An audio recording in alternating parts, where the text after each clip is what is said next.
কিরে বন্ধু, ঈদ মোবারক। বন্ধু, ঈদ মোবারক। আমি তোর জন্য অপেক্ষা করতেছিলাম। এইদিকে আয়, আমার কাছে আয়। দাঁড়া, আসতেছি। তোরা কি কোরবানি দিছস রে? হাট থেকে অনেক বড় গরু কিনছি।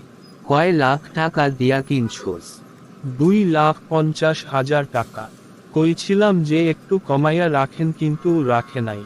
এই বলদ গরুর দাম কি কমাইয়া রাখে রে? যেই দাম কয় ওই দামে কিনতে হয়।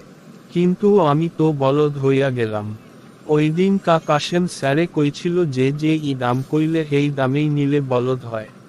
আরে গরুর দাম কমে নেয় না। আর তুই বলদ হস নাই। ও আচ্ছা, তবু গরু জবাই দিছে? দিছে তো, তোগো দা জবাই দিছে।